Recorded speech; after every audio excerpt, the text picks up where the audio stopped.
Bonjour à tous. Comment ça va? Désolé d'abord pour le retard. J'avais dit 9h30. Sur Twitter. Bonjour à tous. Et puis il est 9h45. Bon. Certains le savent, le matin, en semaine, je suis sur la matinale de France Info, à la télé sur le canal 27. Et puis voilà, on a un peu traîné après la matinale ce matin, 6h30, 8h30. On a un peu traîné après en débrief. Et puis voilà, hop, un petit quart d'heure direct. Voilà. Bon, du coup, au lieu de s'arrêter à... j'avais prévu de m'arrêter à 11h. On ira au moins jusqu'à 11h15. Donc les 15 minutes que je vous ai piquées, je vous les rends. J'ai besoin de vous. Et c'est ça qui est sympa, c'est cette interactivité, notamment pour régler tous mes paramètres techniques, parce que vous savez que je suis un débutant en la matière. Est-ce que c'est bon déjà au niveau du son? Est-ce que vous m'entendez bien? C'est pas trop fort? Ouais. Vous avez l'habitude, j'ai déjà les retours. Je vois que la vidéo, ça va aussi, ça va. La lumière, ouais, ça a l'air pas mal. Ok, super. Temps extérieur, alors là, ouais. Bonne remarque sur la météo, c'est pas terrible. Hein. Voilà. Je vais baisser un petit peu mon retour casque. Voilà. Comme ça, c'est bien aussi. Ouais, c'est bien comme ça. Tiens, je vais mettre qu'un écouteur ce matin pour voir. C'est un truc de radio, ça. On aime bien avoir qu'une oreille, comme ça, on entend aussi l'ambiance dans le studio. Bon, là, au niveau du studio, c'est un petit peu calme. Je suis tout seul. Ouais, je sais pas où vous êtes, vous. Moi, je suis à Paris, là, bien sûr. Je peux vous dire que la météo, je vois même météo à Marseille, me dit Marmotte Koala. Oula, c'est pas terrible. Hein. C'est gris, c'est humide, c'est moche. C'est moche. J'ai l'impression que le fond de l'air colle un petit peu. Xukis à Lille, ils annoncent de la neige dans l'après-midi, je vois, ouais. Dans la météo ce matin, on annonçait des petites chutes de neige sur la moitié nord, rien de méchant, mais voilà. Je suis près de Rennes, il a neigé. Bon, vous êtes partout, vous êtes à Bruxelles, Dijon, il neige un peu à Tours. C'est bon, on va changer le concept, on va faire 1h30 de météo. Vous allez m'envoyer vos photos de là où vous êtes. Donc blague à part, je me suis dit en arrivant sur la moto que c'était vraiment une météo à streamer, à se mettre au chaud, sous les lumières, là, bien au chaud, avec le micro, l'ordi, tout est allumé, le chat est ouvert et la potion magique bien sûr, et le thermos sans lequel je ne pourrais rien, c'est mon carburant, il y a du café, il y a du lait, il y a du sucre, il y a tout ce qu'il faut. Bon café à tous. Quelle heure il est? 9h47. Bon, alors, mise en place, installation, vous êtes, je vous le rappelle, pardon, petit virus de l'hiver, pas celui, le dangereux là, rien du tout, c'est un petit rhume, mais qui va passer au fil des jours. Pour ceux qui nous rejoignent, la matinée Étienne, on a commencé à 15 jours, c'est juste un bonheur, je crois que j'étais là quasiment tous les jours, hein. Même le 1er janvier j'étais là, j'ai pas pu m'empêcher, même le dimanche j'étais là, on n'a pas pu s'empêcher. Hier, on a pris l'antenne ensemble à 10h, on était pour la matinée Étienne sur Twitch, top 4 mondial de Twitch, les gars. Numéro 4 mondial. C'est pas mal quand même. Bon, c'est le matin. Il y a un peu moins de monde, mais c'est bien quand même. Donc, la matinée Étienne, le concept, il est super simple. On lit les journaux. On les lit ensemble. Hein, on en parle ensemble parce que c'est ça qui est bien. Et puis on parle de la vie aussi parce que eh bien, ça nous emmène à discourir d'un petit peu tous les aspects de la vie. Qu'est-ce que je voulais vous dire ce matin ? Qu'on va jeter un coup d'œil aux unes des journaux en région, hein, ça donne le ton, on a la chance d'avoir une belle presse en région, vivante, diverse, je regarde là, je jette un petit coup d'œil, ouais c'est bien ça, les unes du 4 janvier, et puis je reviens de la télé, je reviens de la matinale, où j'ai lu tous les journaux ce matin, voilà, bon là c'est, ça fait un peu de lecture hein, quand même, hein, le matin, voilà, alors qu'est-ce qu'on va parcourir ce matin? On va faire un truc, je vais vous les classer en direct parce que j'ai tellement à la... Bonjour à tous, merci pour vos petits messages, vous êtes super. J'ai tellement à la bourre que je les ai pas encore classés parce que par ordre, par hiérarchie, pour vous proposer un petit fil conducteur. Au courrier, j'ai reçu un truc tout mignon là, un truc pour les enfants, l'arrivée de Bibou. Je crois que c'est produit à titre d'auteur, ça, ce livre. Je vais y jeter un coup d'œil, ça a l'air super sympa. Et puis si c'est cool, je vous en dirai un mot pour aider les gens qui sont derrière ça. La une du Parisien sur la rentrée scolaire, spécifiquement sur ce variant du Covid-19, hein, le fameux variant britannique. Le problème, c'est qu'il se transmet plus aux jeunes, et notamment peut-être aux enfants. D'où cette une du Parisien. Ok, donc je la mets de côté, c'est du Covid-19, mais c'est des nouvelles infos. Les Échos, je vous montrerai, il y a un truc, ça bouge dans le secteur automobile, je la mets de côté. Ok, l'équipe. Ça bouge du côté du PSG cette fois, je vous le mets de côté. Retour aux frontières, c'est la une de la Croix. Là, on nous parle du Brexit, ça y est, on y est dedans. Comment ça se passe? Ça se passe plutôt bien pour l'instant. Je vous le mets de côté. L'Humanité, Wanted, Julian Assange, le fondateur de Wikileaks. Décision judiciaire aujourd'hui très attendue en Grande-Bretagne. Je vous la mets de côté. Psychologie, c'est un magazine que j'ai reçu ce matin, je ne l'ai pas lu encore. J'aime bien de temps en temps jeter un coup d'œil au magazine, au truc un peu spécialisé. J'ai jamais lu Psychologie de la vie. Je vois un dossier faire le tri dans sa vie. On peut faire le tri dans sa vie, c'est possible ça? Bon, je vais vous le lire. Peut-être ce soir, peut-être demain. Et puis, dès que je l'ai lu, je vous en parle. Les pages saumon du Figaro, avec un supplément justement sur la fusion PSA-Fiat qui est en une des Échos. Donc je range. Ça va avec. Désolé, je fais mon petit rangement. D'habitude, quand je commence, c'est fait. Le petit supplément Figaro et vous qui est très bien fait. Un petit peu les tendances, la culture aussi. C'est drôle. Je vous parlerai de ça ce matin. C'est drôle. C'est le Figaro qui a de l'humour appelle ça la question existentielle. Regardez. La question existentielle du jour dans le Figaro, c'est pourquoi tout le monde porte une polaire? Est-ce que vous portez une polaire? Pourquoi tout le monde porte une polaire? C'est dans le Figaro ce matin. On jettera un coup d'œil à ce petit dossier rigolo. Peut-être même qu'on fera un sondage, tiens, sur la polaire. Il y a des réactions là, tout le monde porte. Parce qu'on a froid. Très, très bonne réponse dans le chat. Oui, voilà, mais tout le monde n'en porte pas. Tiens, voici encore du Covid-19. Alors il y a beaucoup de unes ce matin, on va le voir. Beaucoup de unes. Est-ce que j'ai une polaire? J'aime plutôt les doudounes, moi. J'ai essayé polaire, mais je sais pas. J'aime bien les petites doudounes légères, là. Super, ma vie est passionnante. Il y a beaucoup de unes ce matin, très critiques, quelle que soit un peu la tendance du journal, sur, vous savez, la politique des autorités françaises en matière de vaccination. Beaucoup de critiques. La critique est facile, mais il y a beaucoup de critiques. C'est la une Figaro. Je vous la mets de côté. C'est la une de Libération, critique aussi. Ils sont pas souvent d'accord ces deux-là, je peux vous dire. Libération et Figaro, là ils sont d'accord pour critiquer le gouvernement. Ok, on met ça de côté. Et l'opinion, regardez, y a-t-il un pilote pour la vaccination? Donc on est sur la même idée. Sale temps pour l'exécutif avec une politique de vaccination jugée trop lente, très critiquée. Bon, on va voir ça dans le détail. Voilà. Je suis fan de la vue derrière la fenêtre. C'est juste, on est sur les toits de Paris. Moi, c'est une des choses que j'aime bien à Paris, c'est cette ville qui est pas trop en hauteur, contrairement à des grandes mégalopoles, pas trop en hauteur. Et puis dès qu'on s'élève un petit peu, on voit, c'est un peu poétique. Je vois que certains mettent la polaire en dessous de la doudoune. Respect au team au FC frileux. Bon, ça c'est la petite. Le petit coup d'œil à vos quotidiens nationaux, c'est à peu près rangé. J'ai mis 5 minutes à ranger ça quand même. Voilà. Donc, d'habitude, je le fais un petit peu avant, mais là, j'étais un peu à la bourre. On est installé. On est bien. Arrêtez de parler de la polaire. Il y a un débat sur la polaire dans le chat. On va en parler tout à l'heure avec le petit supplément du Figaro qui est rigolo. Je vous emmène voir les unes en région. Bim, paf, vous êtes habitués. Donc là, il y a un site dont je donne l'adresse si vous voulez... qui est sympa, qui tous les matins, ça commence à tomber même au milieu de la nuit, vous donne toutes les unes des journaux en région, donc que les unes, que les unes, vous n'avez pas le contenu des journaux, mais ça vous donne une tendance un petit peu de ce qui est la une de l'actualité. Moi je pense que ça peut être intéressant, quelqu'un qui n'a pas trop le temps, il passe les unes comme ça rapidement, et comme ça il passe à côté d'aucune info importante. Bon, on commence par celle-ci. La une de l'Alsace, 2 soldats d'Alsace tués au Mali. En fait, je voulais vous en parler dès hier parce que j'avais un article qui rendait hommage à ces 2 nouveaux soldats, et à un homme et une femme qui ont trouvé la mort au Mali, l'opération Barkhane. Donc ça fait 5 soldats français morts en l'espace d'une semaine, puisque ensemble on avait déjà parlé de ces 3 soldats français qui avaient tué qui avait trouvé la mort au Mali. Donc c'est la une de l'Alsace. Ce que je vais faire, c'est que je voulais le faire hier, et puis j'ai un peu oublié.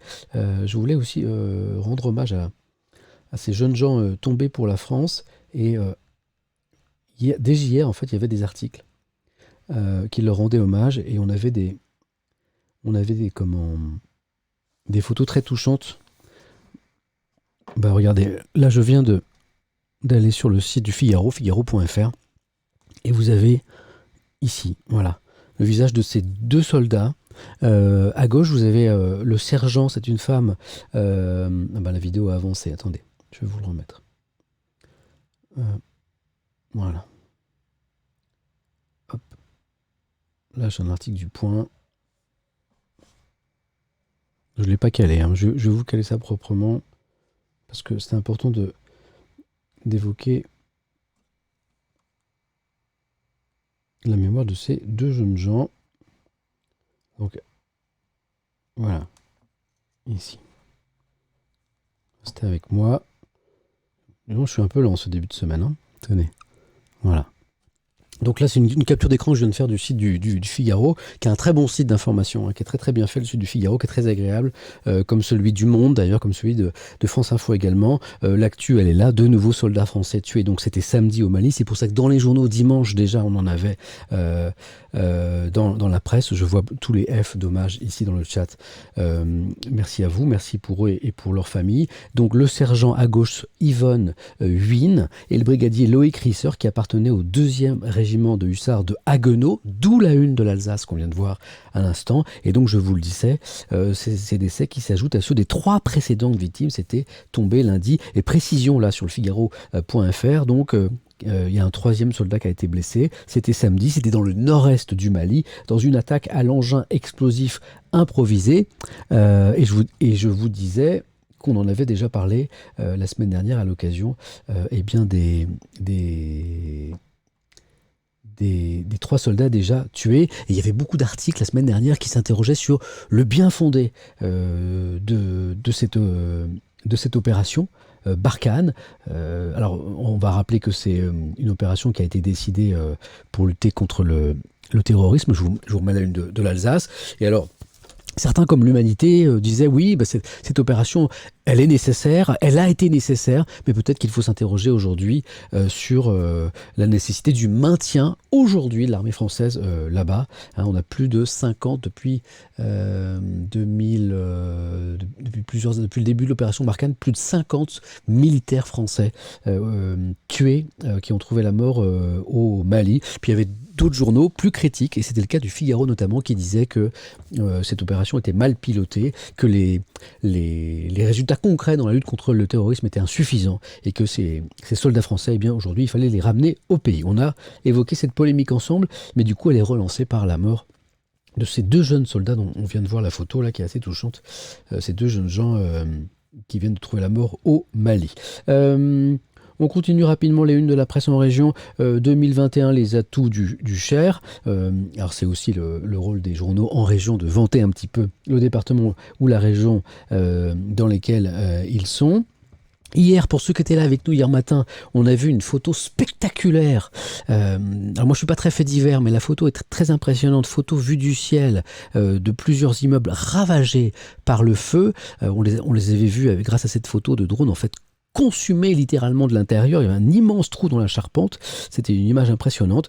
Et on voit ici avec le Bien Public, qui est le journal de Dijon, eh bien que la solidarité s'organise après ce drame pour les familles sinistrées. Ça, c'est la une du Bien Public. Qu'est-ce qu'on a d'intéressant en région? Oui, tiens, ce titre de la Charente libre. Alors, rentrée scolaire aujourd'hui. Hein, j'ai une pensée pour les enfants, les écoliers qui ont repris aujourd'hui après 2 semaines de vacances. C'est pas forcément facile. Dans un contexte très particulier, rentrée scolaire sur fond de crise sanitaire, avec cette inquiétude sur ce variant britannique du Covid-19 qui, on le verra dans le Parisien, touche maintenant de plus en plus les jeunes. Ça, c'est une vraie nouveauté. Et par ailleurs, il y a autre chose. Il y a une rentrée dans les facs aussi à compter d'aujourd'hui. Une rentrée alors incomplète, hein, partielle. Peut-être que certains sont concernés, avec juste une partie des étudiants qui ont le droit eh bien d'assister aux cours en présentiel, ceux dont la situation est la plus compliquée. Pour l'immense majorité des étudiants, c'est toujours en distanciel, avec les galères qui vont avec, nous explique ce matin la Charente libre. Voilà pour la une de la Charente libre. On attend dans les différents départements français le fameux vaccin contre le Covid-19, ici très attendu en Corse, nous dit Corse matin. On continue à avoir des dossiers, des bilans sur l'année 2020 avec les infos qui ont marqué l'année 2020 ici à la une du Courrier Picard. C'est une tradition, bien sûr. Ce qui est drôle, c'est que dans les journaux ce matin, j'ai trouvé des pages très intéressantes sur les infos qui vont faire 2021.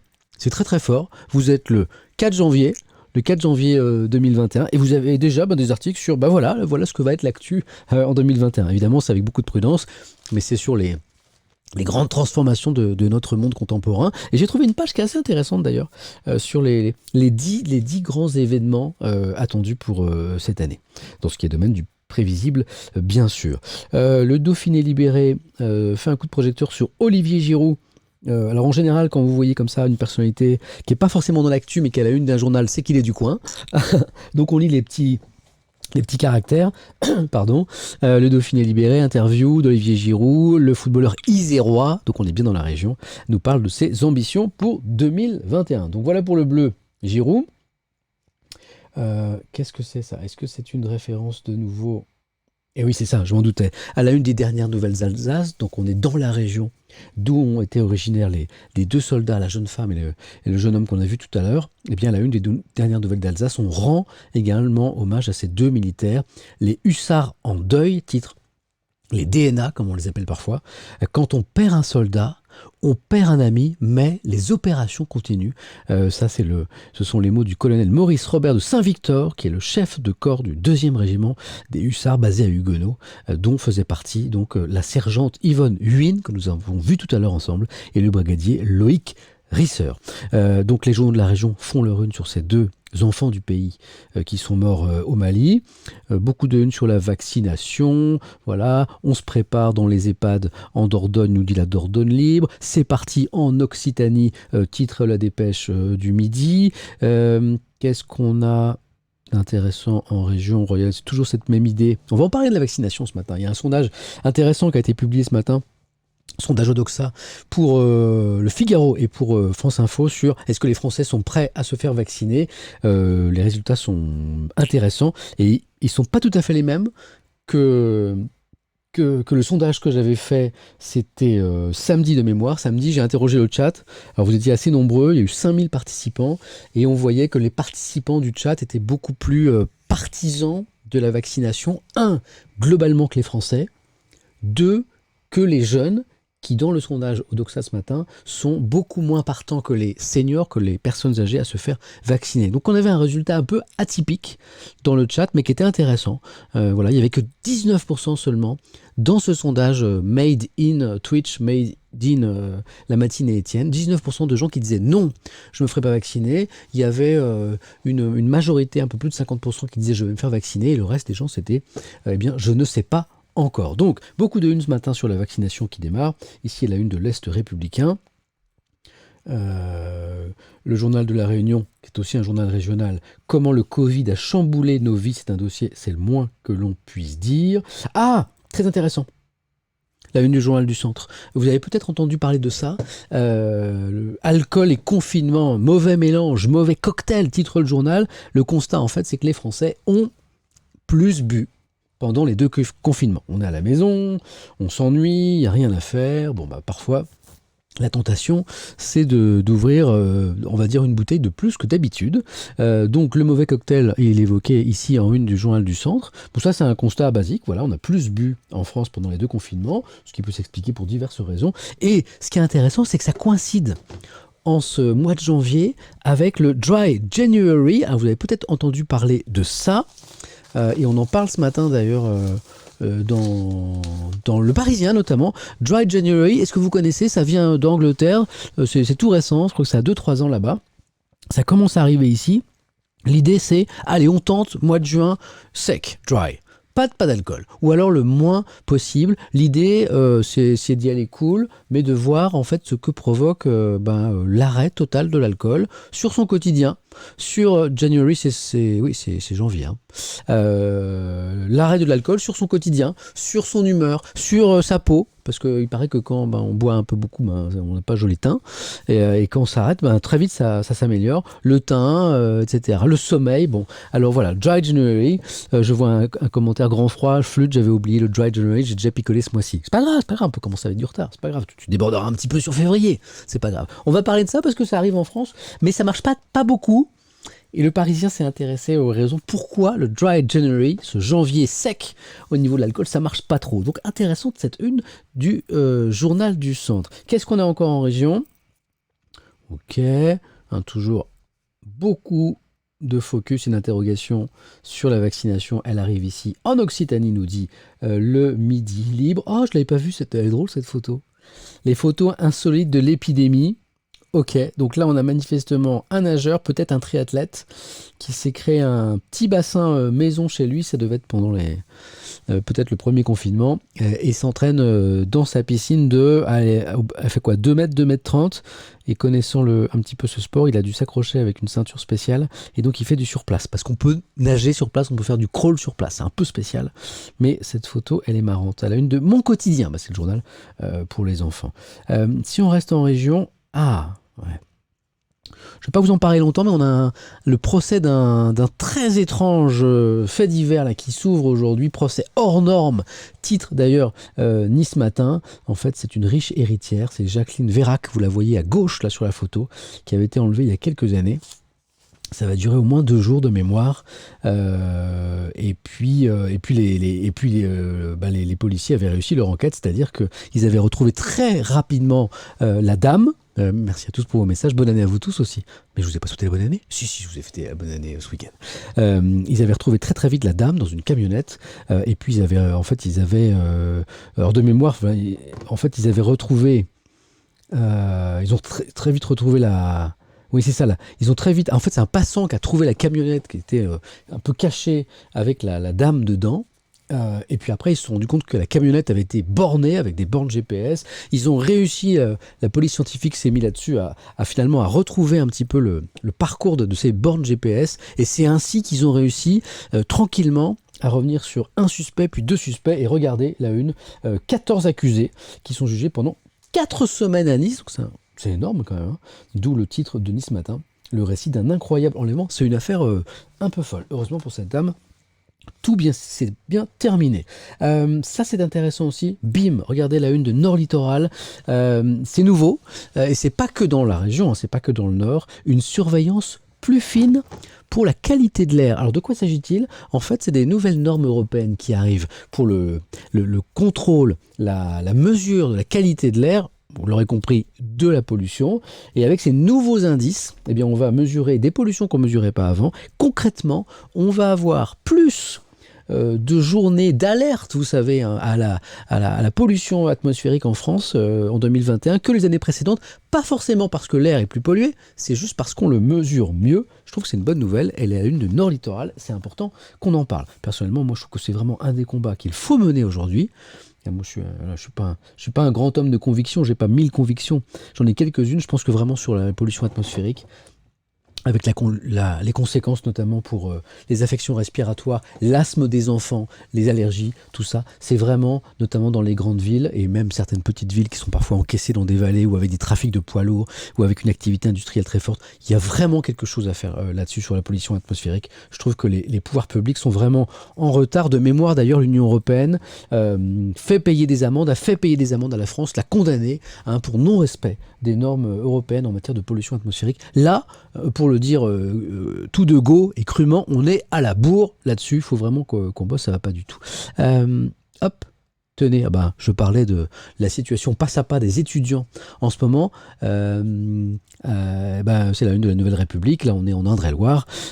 Covid et partiel, des résultats inquiets, des étudiants inquiets. Franchement, je ne sais pas si les étudiants dans le chat, mais voilà, j'aimerais pas être à votre place. Je trouve que c'est vraiment une période hyper compliquée pour étudier, notamment qu'on est dans les premières années, qu'on quitte le lycée, qu'on découvre un tout nouvel univers où il faut être souvent plus indépendant dans son travail, dans ses recherches.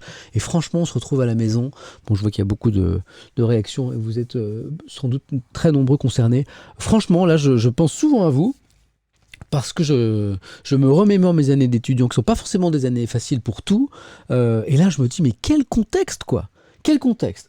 Pour étudier, c'est vraiment des conditions... Parfois pour financer ses études, parce que les petits jobs qui permettent de financer ses études, il y en a pas, il y en a plus, en raison du contexte sanitaire et économique. Et après, alors cerise sur le gâteau, et après vous arrivez sur un marché du travail qui est super déprimé. C'est vraiment le gros lot. Bon, ça va passer, ça va s'arranger. Franchement, pour les jeunes aujourd'hui, moi je pense que c'est pour eux que c'est le plus difficile. C'est vraiment compliqué, en tout cas sur le plan économique. Vaccination, c'est l'accélération, dit Ouest France. Vaccination, c'est l'accélération. On a parlé ensemble depuis quelques jours de cette polémique sur le rythme jugé insuffisant On va en parler, c'est en une de la presse nationale ce matin, beaucoup de la campagne de vaccination contre le Covid-19. Et on a entendu, notamment lors de ses vœux aux Français, le président Macron taper du poing sur la table. Ça va pas assez vite, qu'est-ce que c'est que cette histoire? Bon, mais d'accord, très très bien. Mais comment concrètement va se dérouler cette accélération? Moi, je trouve qu'on n'a pas d'infos là-dessus. C'est-à-dire que on a un constat au niveau du gouvernement et les autorités comme quoi effectivement on n'irait pas assez vite, notamment par rapport à certains de nos voisins européens. Comment concrètement les autorités comptent accélérer cette vaccination des Français, pour ceux qui le veulent, bien sûr. Ça, c'est pas très très clair. Donc, vaccination, c'est l'accélération. Moi, je dirais vaccination, c'est l'annonce ou la promesse d'une vaccination, plutôt. Allez, on continue avec la presse en région. Vous avez vu cette une, peut-être ici de Paris-Normandie. Le vaccin, c'est parti. On a beaucoup de photos de maisons de retraite parce que ça commence d'abord, vous savez, dans les EHPAD. C'est un choix qui a été fait pour protéger les plus fragiles d'entre nous. Ça, je trouve que c'est plutôt bien. Pap. Ok, le vaccin c'est parti. Ah, regardez ça, une de la Provence, elle est rigolote. Je sais pas si certains sont férus un peu de nouvelles technologies, notamment de ce qu'on appelle l'hypertube. Je crois que c'est comme ça que ça s'appelle, ou plutôt l'hyperloop. En fait, cette technologie de tunnel où on crée un vide d'air pour permettre de faire circuler des trains. Alors parfois ils sont un peu sustentés de façon magnétique là. Et en fait, l'absence de frottement fait qu'on atteint l'hyperloop. Bah, bullshit, me dit Azunai TV. Il y a notamment celui d'Elon Musk, effectivement. Donc, vous connaissez un peu l'histoire. Absence de frottement dans un tube où on crée à peu près le vide, et donc des trains qui atteignent des vitesses folles. Il y a un projet. C'est pas celui d'Elon Musk. Il y a un projet, regardez, dans la région de Marseille. Marseille-Aix, 15 minutes chrono. Rêve ou réalité, vous avez une photo là, une vue d'artiste comme on dit. Il y a une jeune société, Loop, la Loop, Aix-Marseille, qui planche sur un nouveau modèle de transport autonome dans des tunnels à grande vitesse. Est-ce que ça va se faire ? C'est un projet, d'où ce titre, Rêve ou réalité. C'est pas Elon Musk qui l'a inventé, je le vois dans le chat, je suis pas un spécialiste de la question. Je sais que lui, il a un projet là-dessus. Effectivement, c'est peut-être pas lui qui a inventé la technologie. De même que c'est pas lui qui a inventé les fusées et les voitures électriques. Reste qu'il a des projets qui sont quand même assez pertinents et intéressants dans toutes ces matières. Là, on a un projet. Est-ce que ce sera du rêve? Est-ce que ce sera de la réalité? On en parle beaucoup depuis quelques années. Et puis, je vois quelqu'un, Ferra68, qui dit que ça existe depuis 200 ans. C'est vrai que moi, j'ai vu des projets très anciens en la matière. J'ai pas l'impression que jusque-là, ça ait beaucoup marché. Je trouvais intéressante cette une de La Provence qui parlait de ce projet. Bon, pardon, je parle de choses parfois dramatiques, mais parfois on ne peut pas y échapper. Et puis les faits divers, ça n'est pas que, allez, c'est pas le goût du sang, ça n'est pas que le goût du sang forcément. Moi, j'aime pas trop ça, les faits divers. Quand c'est juste gratuit, quand c'est juste pour se lamenter. Mais parfois, ça dit aussi quelque chose de la société dans laquelle on vit, et notamment de sa violence. Et je crois que c'est le cas ici avec cette une de Sud-Ouest, tué par balle à 16 ans. Ça s'est passé aux Aubiers. Un jeune est mort et 4 autres blessés par balle. Samedi soir, règlement de compte entre quartiers pour l'interrogation.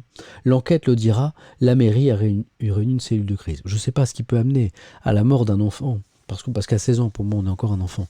En tout cas, d'un jeune à 16 ans. Mais en tout cas, ça montre qu'il y a un problème quand même dans la société dans laquelle on vit. Qu'est-ce que c'est que ça? C'est tout mignon. Je savais pas qu'il a... Il y a des Bretons ici? Je savais pas qu'il avait plu... en Bretagne, premier flocon breton, je ne l'avais pas vu, c'était une ce matin. Dimanche matin, une partie de la Bretagne s'est réveillée sous la neige. Tiens, pour le plus grand plaisir des enfants, tu m'étonnes, et les amateurs de belles photos. Il y a des Bretons? Il y a du team BZH, je vois dans la... Nantais mais pas breton. Vous avez vu la neige, vous? Il a neigé ce matin? C'est vrai? D'accord. Pas de neige à Rennes? Ouais. Non, parce que je sais que j'ai la famille à Rennes, et puis on m'a pas parlé de neige, en tout cas. Pas à Brest. Bon, c'est où alors? De la neige en Vendée? Ok. Neige en Mayenne? D'accord, pas à Saint-Malo. Je qu'on est très branché météo ce matin. En tout cas, elle est jolie, c'est une du Télégramme, qui est le grand journal breton avec Ouest France, bien sûr. Bien ce titre. Bien ce titre parce qu'il résume la polémique. La polémique sur la campagne de vaccination contre le Covid-19 en une de Var Matin.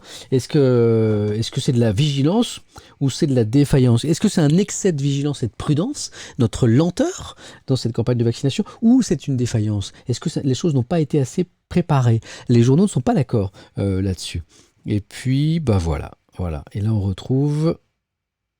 la une de Vosges Matin qui évoque, je l'ai juste évoqué sans vous montrer de une, puisqu'on parlait de la rentrée des étudiants, eh bien la rentrée scolaire, Je vois que certains, mon journal, je vois, ça, il y a les habitants des Vosges là. La rentrée scolaire, là ce matin, c'était à 8h pour les enfants. La rentrée scolaire, sous tension, titre Vosges Matin. Pourquoi? Parce que rentrée scolaire dans un contexte sanitaire particulier qui est celui du Covid-19. Il y a eu les vacances, pardon.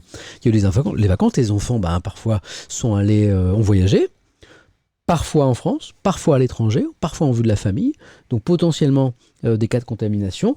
Et il y a ce fameux variant, tenez, je vais vous en parler maintenant, du Covid-19, le variant britannique du Covid-19, qui est plus contagieux pour les jeunes. Et ça change un petit peu la donne. D'où cette une de Vosges Matin, rentrée sous tension. Voilà.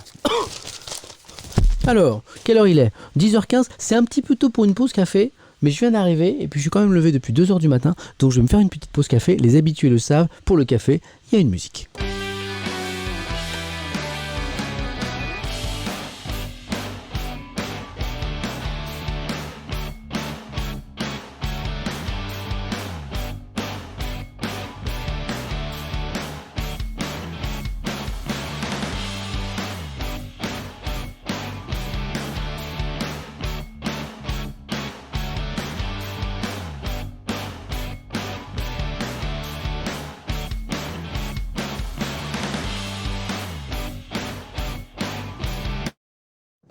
Voilà, la musique du café, certains la connaissent. Ça peut être l'occasion pour vous aussi d'aller vous faire un petit expresso. Oui, 2h du matin, certains étaient un peu surpris parce qu'en fait, je présente la matinale de France Info, donc pas la radio, la télé. Et j'arrive à 3h à la rédaction et je suis pas seul avec toute l'équipe parce que quand vous prenez l'antenne à 6h, d'abord sur France 2 pour une première demi-heure d'actualité, 6h, 6h30, on appelle ça le 6h Info sur France 2, c'est une première demi-heure d'actu avant Télématin, et après sur France Info, 6h30, 8h30, tu peux pas arriver comme ça, passer un coup de maquillage, mettre un joli costume et puis raconter les infos. Il faut travailler, ça nous demande à peu près 3 heures à minima de préparation. Et donc, il faut se lever à 2h, parce qu'à 2h, il faut se raser, surtout après le week-end, il faut se réveiller un petit peu, donc ça nécessite quelques cafés, une petite douche. Après, il faut prendre la moto, aller au travail. Tu te couches à quelle heure du coup ? Je vois beaucoup de questions là-dessus. C'est vrai que c'est un rythme un petit peu particulier. Je me couche à 22h. Je m'endors souvent aux alentours de 23h. Quand j'ai 3 heures de sommeil avant la matinale, c'est bien. Voilà. Et je redors une deuxième sieste dans la journée. Désolé pour les oreilles. Un petit reste de virus de la semaine dernière. Et je redors 2-3 heures dans l'après-midi. Donc quand j'ai mes 5 heures par jour, je suis bien. En dessous, ça pique un petit peu. Voilà. Donc je dors en 2 temps, comme tous les gens en fait qui travaillent comme moi en matinale, donc ça n'a rien d'exceptionnel. Même si ça pique un petit peu, il y a toujours un petit moment de doute. Quand le réveil sonne à 2h, il y a un petit moment comme ça. Là, on se dit, mais pourquoi vous restez 30 secondes assis sur le bord du lit, vous dites... Puis après, vous vous souvenez que vous faites un job super, que vous allez retrouver des gens géniaux au boulot, et puis vous vous levez. Puis après 2 cafés, surtout, ça va bien. Donc, sommeil comme ça en 2 temps, sauf... Et là, ça devient un peu insane. Une semaine par mois, je l'appelle ma semaine qui pique. Alors, la semaine qui pique, c'est quand, en plus de la matinale de France Info, j'ai les enregistrements de questions pour un champion. C'est une semaine par mois, c'est groupé, et donc on fait 6 émissions par jour. Ça veut dire que je me lève à 2h, à 3h je suis à la rédac, je fais la matinale jusqu'à 8h30, je prends ma moto, je rentre pas à la maison du coup je pourrais pas streamer cette semaine-là. Je vais au studio d'enregistrement de questions pour un champion, et à partir de 9h c'est parti, on enregistre jusqu'à 19h, je rentre à la maison, un petit dîner, on passe un petit peu de temps avec les enfants, parce que quelle que soit la journée, si vous passez pas de temps avec vos enfants, c'est que vous avez rien compris à la vie. Donc ça c'est tous les jours, et heureusement. Et je vais dormir, et là je suis à 3-4 heures max sur 24 heures. Donc là pendant une semaine, je suis à 3-4 heures de sommeil par jour. Ça c'est ma semaine qui pique, voilà. Mais elle est coupée par un week-end où j'essaie de me reposer. Le problème, c'est que depuis 2 semaines, grâce à vous, merci les amis, merci, j'ai rajouté un 3e boulot. Je me suis inventé un nouveau boulot, la matinée Étienne. Voilà, j'ai découvert ce génial univers avec vous, Twitch, et je trouve ça juste formidable, et donc j'ai rajouté un nouveau boulot. Bon, Il va falloir que je trouve, que je fasse attention. Du coup, je suis allé chercher du temps quelque part parce que j'en avais plus beaucoup. Je suis allé chercher du temps du côté du sport. Moi, je suis un dingue de sport, notamment de sport d'endurance, de course à pied et de triathlon. Bon, alors je fais beaucoup moins de sport en ce moment. Ça va finir avec un bon petit bidou, une belle brioche. Mais à un moment, voilà, il fallait faire des choix. Comme je veux absolument passer du temps avec ma femme et mes enfants et que ces 3 jobs, je les adore, et ben du coup, tac, un petit réglage. Et ben du coup, je fais moins de sport. Bon, mais bon, c'est trop bien. Alors si quelqu'un pouvait me trouver une idée pour faire passer les 24 heures par jour à, je sais pas moi, 30 heures, 35 heures, jour, si on pouvait un petit peu, ça ce serait bien, ça m'arrangerait bien. Bon, arrête, trêve de mes histoires là. C'est parti pour le Parisien, avec cette une extrêmement intéressante sur, regardez, on retrouve les visages de nos 2 jeunes soldats français là. Cette jeune femme, Yvonne et Loïc, à la une du Parisien, morts pour la France au Sahel. Et donc, ce dossier très intéressant sur ce variant britannique du Covid-19, je vous en ai déjà beaucoup parlé. On dit britannique parce que c'est là qu'il est apparu en premier. Les scientifiques ont même découvert qu'a priori, c'est une personne, un homme en fait. Le variant est apparu chez une personne immunodéprimée, qui était au niveau de la santé très très fragile. Et du coup, dans cette même personne, le virus, au lieu de s'en aller au bout de quelques jours, il est resté très longtemps. Et du coup, il a muté plein de fois. Il y a eu de multiples mutations et on est arrivé à ce nouveau variant. Voilà, c'est parti d'une seule personne a priori. C'est ce que pensent les scientifiques. Et puis après, ça s'est répandu en Grande-Bretagne. Et après, ça s'est répandu, a priori, dans le reste du monde et notamment en France. C'est le problème, plus contagieux pour les jeunes. Il n'est pas plus dangereux, c'est-à-dire que ses conséquences sur la santé ne sont pas plus importantes, ses conséquences ne sont pas plus graves, mais il se transmet beaucoup plus facilement, quasiment plus 70% de transmission, et il touche plus les jeunes. Ce qui inquiète Jean-Michel Salvatore, qui signe l'édito du Parisien ce matin, que je vous lis. Je vois, ça s'arrêtera jamais ce truc, Kamikaze 74. Si, ça va s'arrêter. Il faut être optimiste, les vaccins arrivent, on va y arriver. C'est compliqué, c'est un combat, sinon une guerre, mais on va y arriver. Jean-Michel Salvatore. Dans notre malheur avec le Covid, il y avait un seul élément plutôt positif. Depuis son apparition, le virus était moins agressif avec les jeunes. C'est vrai qu'on pouvait se féliciter de ça, on s'était rendu compte que les enfants étaient quasiment pas touchés. C'était yes ça. Eh ben non, c'est fini. Le variant britannique est inquiétant en ce qu'il s'attaque indifféremment aux jeunes adultes et à leurs aînés. C'est un défi de taille pour les systèmes scolaires. D'où la rentrée scolaire compliquée dont je vous parlais à l'instant. Au Royaume-Uni, les écoles ne rouvrent pas ce matin par précaution. On en a parlé ce matin sur France Info. Les écoles britanniques n'ont pas rouvert ce matin. Elles vont peut-être rouvrir dans une semaine ou dans 2 semaines, on ne sait pas. En revanche, en France, certaines voix s'étaient élevées pour dire attention, il faut peut-être repousser la rentrée scolaire. Finalement, le ministère de l'Éducation a décidé de maintenir la rentrée, vous le savez, ce matin, mais l'heure est à la vigilance. Un exemple extrêmement intéressant. Un événement sportif d'apparence anodine prend des allures de signal d'alerte.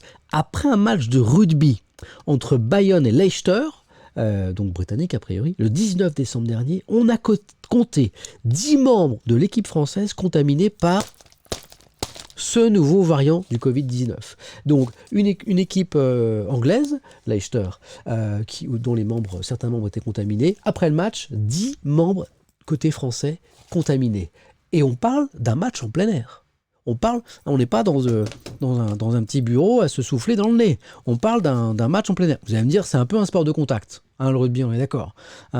Donc ça aide peut-être pas. Mais voilà, on est sur un virus qui se transmet beaucoup plus.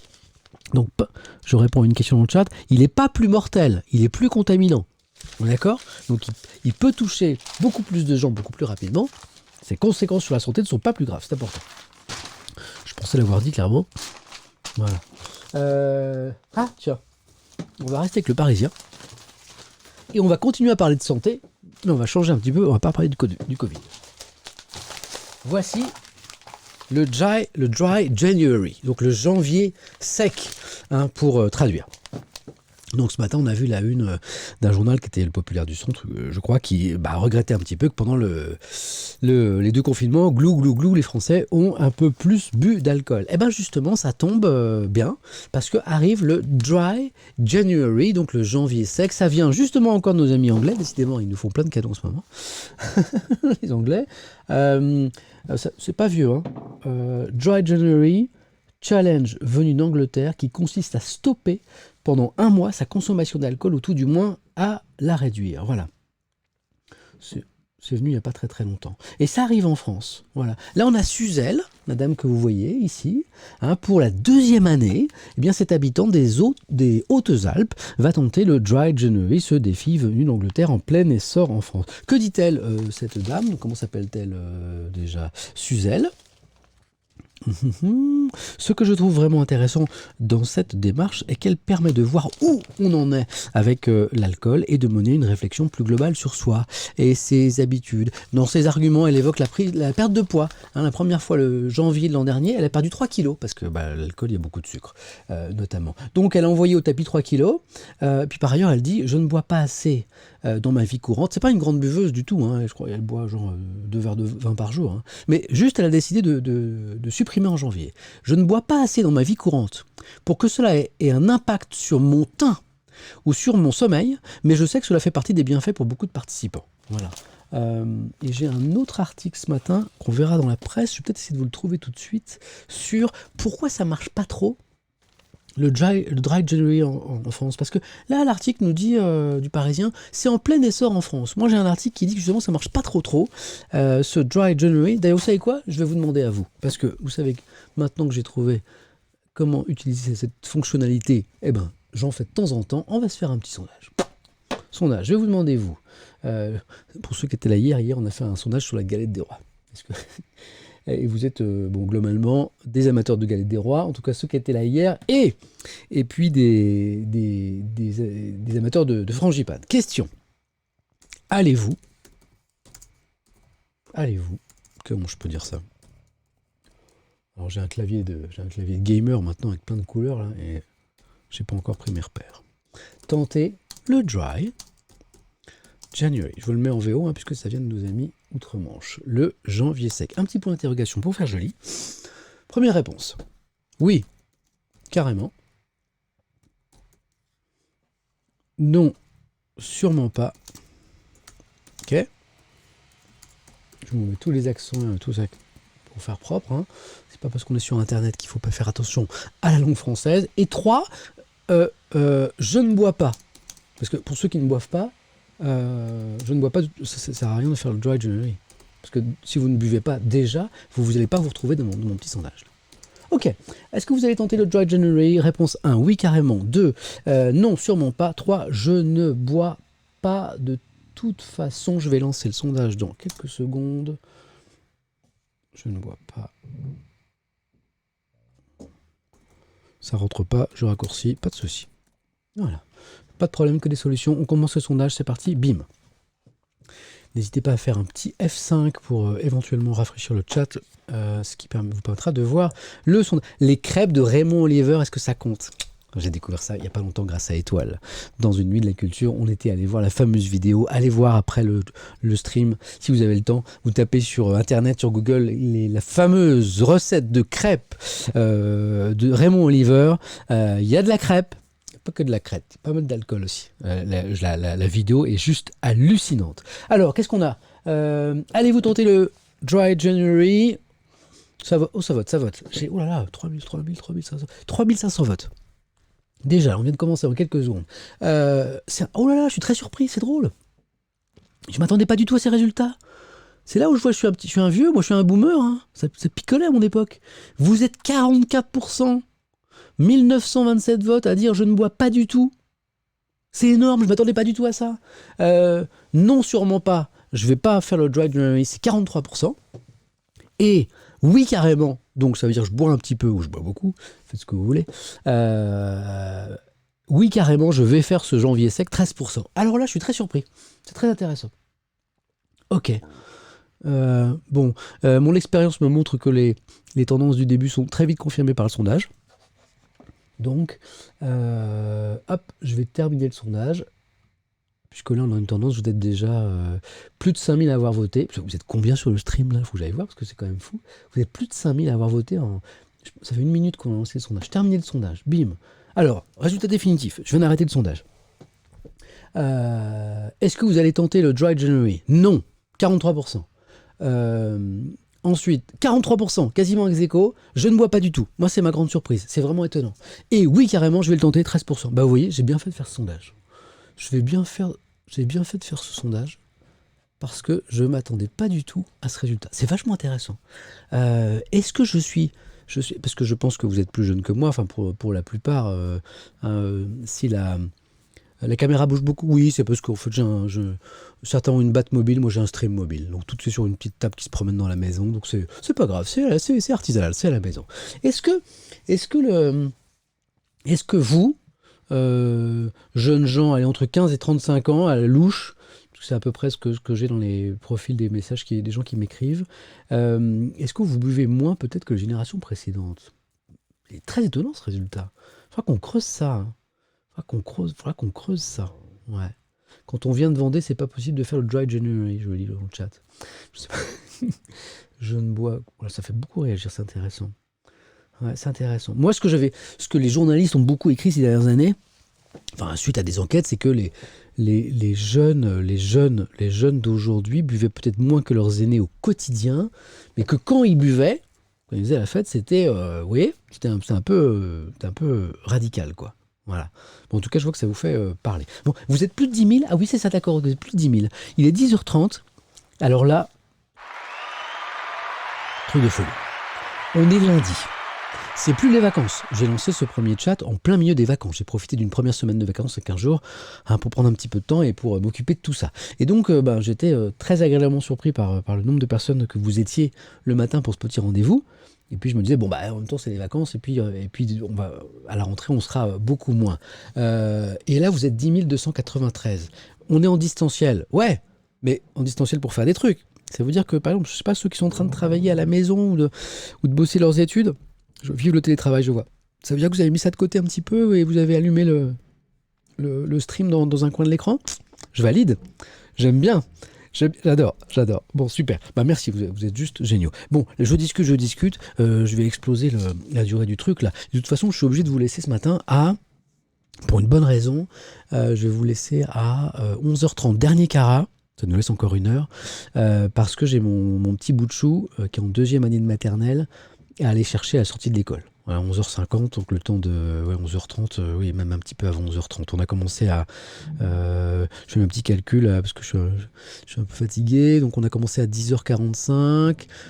Non, à 9h45. Donc plus une heure, 9h45, 10h45. 11h15 serait bien de s'arrêter. 11h, je viens de le voir dans le chat. 11h15, ça le fait. Ce serait bien 11h15. Comme ça, j'ai le temps d'aller chercher mon petit loup sans me presser. Bon, je vous le disais, donc on a parlé du dry January.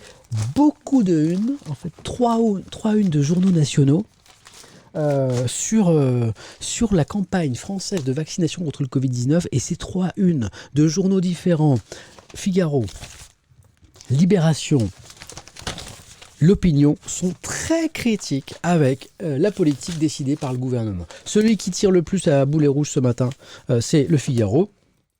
Raté de la vaccination, hein, je crois que les mots sont clairs. La lenteur de la phase de démarrage en France suscite des critiques de toutes parts. Contesté sur sa méthode, le gouvernement promet une accélération prochaine. La promesse dont je vous parlais, qui était en une de Ouest France. Promesse, hein, parole, chantait Dalida, et maintenant il faut voir les faits. Est-ce qu'il y aura accélération? Moi je demande qu'à voir et qu'à constater. Mais pour l'instant, elle n'est pas là. L'éditorial de Vincent Trémollet de Villiers est extrêmement clair. La colère et la honte, c'est le titre. Je vous lis ces quelques mots. Qui commande? Qui décide? Qui applique? Si l'art du gouvernement est dans l'exécution, inutile de se cacher derrière des dénégations fracassantes. C'est une crise politique que nous vivons. Depuis des mois, nos décideurs avaient le temps de se préparer et de préparer une logistique convaincante pour la rapidité et l'efficacité de cette campagne. À la place, rien, ou presque. La lenteur dans notre stratégie vaccinale, dénoncée par le chef de l'État lui-même, lors de ses vœux, vous vous souvenez, n'est pas seulement incompréhensible, elle est scandaleuse. Bon, ça a le mérite d'être clair. Le Figaro tire à boulet rouge sur cette politique. Il y a un autre article très intéressant sur la situation sanitaire aujourd'hui en France dans le Figaro. Je la mets de côté. Pour vous montrer la une de Libération. Alors, le Figaro et Libération qui est un journal plutôt conservateurs, certains disons de droite, et Libération plutôt de gauche, ils ne sont pas souvent d'accord ces deux-là. Mais là, ils sont d'accord. Et Libération critique également cette politique de vaccination française. C'est dans l'édito, ici, signé Alexandra Schwarzbrod, qui signe souvent des éditos extrêmement intéressants. Comment, écrit Alexandra Schwarzbrod, comment l'exécutif a-t-il pu se débrouiller pour transformer une bonne nouvelle, le début d'une campagne de vaccination contre un virus qui a déjà tué plus de 65 000 personnes dans l'Hexagone, en cacophonie politique et polémique nationale? Le chef de l'État se voit contraint de rejoindre le cœur des indignés en pointant les lenteurs injustifiées, ce sont ces mots, de cette campagne. Ce qui est un petit peu facile, écrit la journaliste de Libé. Soit cette lenteur était programmée pour des raisons précises, et dans ce cas-là, il faut l'expliquer, il n'y a pas de problème. Soit il y a vraiment eu des dysfonctionnements, et Emmanuel Macron est aussi responsable que les autres. Dans tous les cas, il y a un problème. Le seul point positif, estime Libération, c'est que soudain, alors que la méfiance semblait croître envers le vaccin, la demande pour le vaccin, elle semble s'accentuer. Donc critique de Libération. Je vois que dans Libération, il y a aussi... Ah oui, c'est un article très intéressant dans Libé aussi sur ce qui se passe chez nos voisins européens, parce qu'on dit c'est mieux chez les autres. On se rend compte qu'en Allemagne et en Angleterre, en Grande-Bretagne, ça commence à se compliquer aussi. Mais avant, je vais vous montrer la une de l'Opinion, parce qu'on est toujours sur cette même idée de qu'est-ce qui se passe. C'est résumé par ce très bon titre de l'Opinion. Une petite gommette, un bon titre ici pour l'Opinion. Y a-t-il un pilote pour la vaccination? Et là, plus que finalement l'exécutif que le politique, comme on dit, eh bien c'est l'administration qui est dénoncée par l'Opinion. C'est le fonctionnaire. Bon, il faut savoir, pour avoir un peu une grille de lecture, que l'Opinion, c'est un journal libéral qui a été fondé il y a quelques années, qui est vraiment très pro-entreprise. Son message de base, quoi, c'est laisser les entreprises tranquilles, alléger les charges, arrêter les contraintes, tout ça. C'est un journal qui clairement pense qu'il y a trop de fonctionnaires en France, trop d'administratifs, trop de réglementations, et que ça étouffe l'économie. Donc il faut lire l'Opinion, qui est un journal très intéressant, mais en sachant que c'est leur grille à eux de lecture. On la partage ou pas, peu importe, mais il faut le savoir. Du coup, ça donne cet édito très critique sur l'administration, mais avec ce que je viens de vous dire, vous allez comprendre que c'est tout à fait normal. Que dit l'Opinion ? C'est Olivier Auguste qui écrit ceci. Il y a eu le 31 décembre en France 242 décrets, arrêts, circulaires, décisions, avis publiés au journal officiel, le 31 décembre. Davantage que le nombre de vaccinés contre le Covid-19 au cours de la même journée. Comment ne pas voir un rapport entre les deux ? Dans ce pays où l'initiative étouffe sous les normes, où l'administration éparpille sa responsabilité en empilant les organismes redondants, la principale activité des fonctionnaires et politiques semble être devenue de se protéger derrière les lignes maginaux de réglementation. Ironie navrante, poursuit le journaliste, les innombrables officiels de la santé ne sont même pas capables d'estimer clairement les effectifs vaccinés. C'est un jeune bricoleur de data, travaillant bénévolement et en solo, qui s'est imposé comme référence avec son site covidtracker.fr. Voilà. Si vous voulez savoir combien il y a de vaccinés en France, ce n'est pas la peine de demander à l'administration, dit l'Opinion, il faut aller sur ce site internet qui a été créé par un jeune scientifique. Et Olivier Auguste poursuit. Je vois une remarque d'Acrez, le chat par pitié, soyez ouvert à tout. Ça va trop vite. Ouais.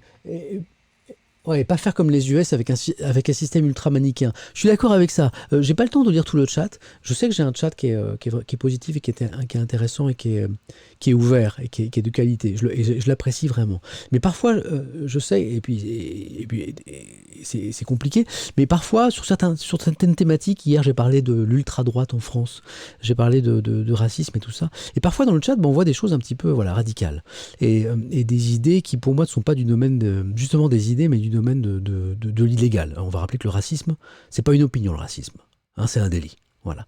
Et donc, soyez ouverts. Mais d'une façon générale, quoi. Les certitudes, c'est dangereux. Il faut avoir des certitudes. Il faut avoir des valeurs. Hein. Évidemment, il faut penser au monde dans lequel on est. Mais ce que je veux dire, c'est attention à ne pas être enfermé dans vos certitudes. La certitude, c'est dangereux. La certitude, elle peut mener à la violence, quoi. Je suis sûr de mon opinion, donc je veux la propager, je veux l'imposer parfois. Donc on peut avoir des idées, mais dans la façon de les avancer, de les affirmer. Par exemple, dans un chat, tolérance, quoi. Respect. Échange. Pourquoi vous auriez la vérité? Pourquoi vous auriez la lumière? Quelle que soit la qualité de votre réflexion et de vos lectures. Voilà, un peu d'humilité dans la réflexion. Moi, j'essaie de professer ça. Donc, je voyais une réflexion dans le chat, là, quelqu'un qui disait allez-y cool dans vos échanges. Je suis d'accord. Un chat, c'est pas pour... ça peut pas être le support à la violence dans les échanges. Respect et robustesse, comme je le vois à l'instant dans le chat. Vous êtes géniaux. Donc, critique, vous l'avez compris, de l'opinion de l'administration française qui conclut, pardon pour cette parenthèse, mais je voulais la faire, il faut comprendre nos décideurs, ils ont le trouillomètre à 0 depuis l'affaire du sang contaminé, plaident les uns, ce n'est qu'un retard bénin qui sera vite rattrapé, osent d'autres, et l'opinion n'est pas d'accord du tout avec ça, indécence, car dans l'intervalle, des patients et des entreprises meurent chaque jour. Bon, l'administration française s'est fait rhabiller pour l'hiver, là, par l'opinion, qui a par ailleurs un dossier très intéressant sur, c'est drôle, sur ce qui va se passer en 2021. J'adore ça, parce que là on est le 4 janvier et on a un article qui nous dit voilà ce qui va se passer en 2021. C'est top. Il y a un côté un peu Nostradamus, Madame Irma, la boule de cristal. Non, en fait l'article est très sérieux, d'ailleurs je vais vous le mettre de côté. J'espère que j'aurai le temps d'en parler. Voilà pour ces 3 unes, c'est intéressant. Hein. Quand vous voyez le Figaro, Libération et l'Opinion, qui sont des journaux très différents, qui n'ont pas la même éditoriale, qui disent la même chose, je serai à la place du gouvernement, je me dirais que peut-être que j'ai merdé quelque part. Ou j'ai dit un gros mot. Vous êtes presque 11 000, vous êtes des killers. Alors, qu'est-ce que je vous ai mis de côté dans ces 3 journaux sur lesquels on va revenir? Ça c'est sympa, ça c'est sympa, c'est sympa. Enfin, le problème c'est qu'il y a trop de trucs sympas. Je reprends Libération, avec lequel on va poursuivre la réflexion sur le Dry January. Ah, vous savez, le mois sans alcool dont on parlait tout à l'heure. Toc, c'est ici. En France, alors Libération, c'est le maître des bons titres. En France, et moi sans alcool, et moi en un seul mot. Voilà, mon Libération, c'est le champion des bons titres. Inspiré de l'initiative britannique lancée en 2013. Je cherchais tout à l'heure l'année du début de cette initiative. 2013, l'opération invitant à ne pas consommer de boissons alcoolisées en janvier a du mal à prendre dans l'Hexagone, alors que le Parisien, tout à l'heure, nous disait que ça avait de plus en plus de succès. Libération nous dit c'est pas vrai. Bon. Alors, Libération rappelle le principe. Tac, tac, tac, tac, tac, tac. Bon, d'abord, Libération donne la parole à un spécialiste d'addictologie qui nous dit mais c'est quoi l'alcool? C'est quoi l'alcool au fait? Et ce spécialiste dit eh bien c'est la plus ancienne, la plus universelle et la plus massivement utilisée des substances psychoactives qui occupent une place centrale parmi les objets d'addiction, à la fois drogue, la plus familière, la plus banalisée, elle est aussi celle dont les dommages induits sont les plus grands. Donc l'alcool, dans un pays comme la France, terre de vin, etc. notamment, c'est du quotidien, c'est de la culture, c'est du patrimoine, des certains. Et puis les addictologues, les médecins, eux, parfois disent, ouais, d'accord, mais enfin c'est une drogue. Voilà, à un certain niveau de consommation, c'est une drogue. C'est un discours qui peut un petit peu surprendre en France. Alors pour autant, les membres de l'association qui sont derrière le Dry January, mais côté France, essayent de rendre le truc sympa. Et les assos, elles disent c'est pas une guerre contre l'alcool, c'est une pause. Le Dry January, c'est une pause dans la consommation d'alcool. On stoppe en janvier pour voir un petit peu les effets que ça a sur la santé et le corps. Mais on ne vous dit pas arrêtez de boire. On dit arrêtez pour voir là 1 mois, puis vous allez voir ce que ça fait. C'est pas mal comme idée. C'est pas la fête qu'on veut interdire, ni la convivialité. Il s'agit d'expérimenter les bienfaits de moins boire, de récupérer un meilleur sommeil, de se sentir plus en forme, on en parlait tout à l'heure, d'avoir une meilleure concentration, ça se voit sur la peau, voilà, et au niveau du porte-monnaie, oui c'est vrai, ça fait moins de dépenses. Sachant qu'en matière de consommation d'alcool, l'IB donne un chiffre, la France a une sacrée descente, le pays se classe 6e parmi les pays membres de l'OCDE où on boit le plus. Donc on est champion du monde de foot, puis en plus on est 6e des pays de l'OCDE pour la bibine. Donc je vous disais, Libération nous explique que ça marche pas trop en France. Pour l'instant le Dry January, pourquoi? Parce que les associations dont on parle, là, elles s'engagent sans le soutien de l'État. L'État n'est absolument pas en soutien derrière cette opération. L'an dernier, le Dry January avait été écarté d'un revers de main par Emmanuel Macron, qui avait dit non, je ne sais pas comment il l'avait dit, mais manifestement il avait dit que c'était pas intéressant, écarté d'un revers de main par le président, après un déjeuner étoilé en compagnie des représentants de la filière viticole, la France. le vin, le patrimoine, je vous en parlais. À ceux qui prenaient la pause alcool, les défenseurs de la filière ont opposé le côté épicurien des Français. C'est exactement le débat que je vous disais à l'instant. Donc ça prend pas encore en France pour des raisons a priori culturelles. Un dernier truc sur l'alcool dans Libération.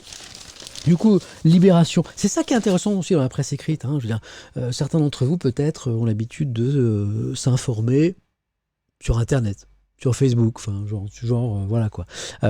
Là, vous allez plus loin. Vous avez une hiérarchie, vous avez une rédaction, c'est un ensemble d'hommes et de femmes, de journalistes qui réfléchissent ensemble, qui disent bon, quel est le meilleur journal qu'on peut proposer demain matin à nos lecteurs? Qu'est-ce qu'on met en une? Qu'est-ce qui est vraiment important dans l'actualité? Quel spécialiste on peut interroger?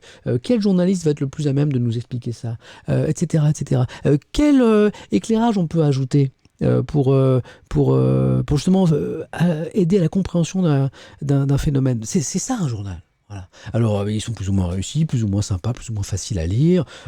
Choisissant un, lisez un journal de temps en temps, pas tous les jours, mais vous avez vraiment une belle valeur ajoutée. Et là, par exemple, on a un petit encadré sur le marché du sans-alcool en France, voilà, qui se développe, qui a le vent en poupe. Donc, alors moi, ça m'intéresse parce que je vous raconte encore ma vie, ça intéresse que moi. Mais bon, voilà, je raconte à 11 262 personnes ce matin, très bien. Moi, j'ai découvert la bière sans alcool. Alors, la bière sans alcool, à une époque, c'était, on va pas citer de marque, mais il y avait un ou deux trucs, c'était pas très très bon. Et maintenant, vous avez plein de trucs de dingue. Les grandes marques qui sont mis. Alors, j'ai pas lu encore le dossier. Donc, bière, vin blanc, vin rouge, champagne, spiritueux. Les vrais amateurs de bon vin, tout ça, qui m'écoutent là, me regardent ce matin, doivent se dire mais qu'est-ce que c'est que qu'est-ce qu'il nous raconte? Je ne veux pas de ce truc-là, moi. Moi, j'aime bien la bière sans alcool. Qu'est-ce que ça dit? Ouais, d'accord, ouais, vin blanc, ouais, d'accord. Ouais. Alors que la demande des succès d'année augmente, les marques adaptent, diversifient leur offre. Voilà, il y a plus de trucs sympas qu'avant. État des lieux et dégustation avec une consommatrice qui ne boit plus pour des raisons de santé. Donc ils sont allés voir une dame qui a essayé tout ça. D'accord, bon. Bah écoutez, je vais le mettre de côté pour plus tard parce que ça m'intéresse. Il y a la bière. Je savais pas qu'il y avait... Qu'est-ce que c'est un vin sans alcool? C'est intéressant. Qu'est-ce qu'on entend par vin sans alcool? Et champagne sans alcool, spiritueux sans... Tiens, ça m'étonne ça. J'ai pas eu le temps de vous le dire. Je vais creuser un peu ce truc-là. Vous savez quoi? Je vais creuser, parce que je veux pas vous faire perdre votre temps. Je vais vous en retirer la substantifique moelle. Là, on dit, je vous le mets de côté pour demain. Bon. L'opinion. On reprend l'opinion sur ce qui va se passer en 2021. Vous vous rendez compte que là, à 10h46 du matin, vous allez savoir tout ce qui va se passer en 2021. Vous imaginez le temps que vous allez gagner, tout ce que vous allez pouvoir faire, aller vous balader en forêt, partir à l'aventure, aller trouver l'amour, grâce au temps que je vais vous faire gagner maintenant. Merci Samuel Etienne. Tout ce qui va se passer en 2021, ou à peu près, écrit Éric Le Boucher en page 6. C'est parti. 1, 2, 3, 4. Il se passe 5 trucs importants. Voilà. Back to the future.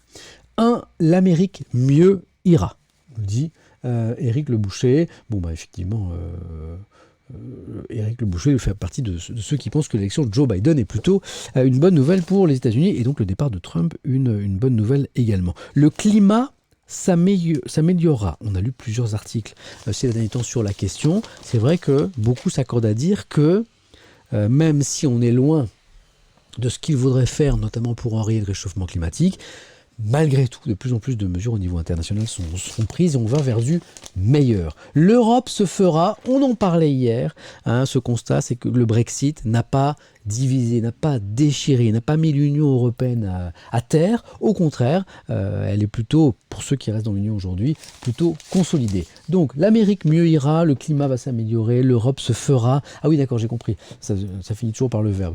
Non, pas par le. D'accord, par le A. D'accord. L'Afrique ne décollera pas. Ah, ça c'est dommage. Moi, ces dernières années, ça fait un moment que je lis des articles sur le mode.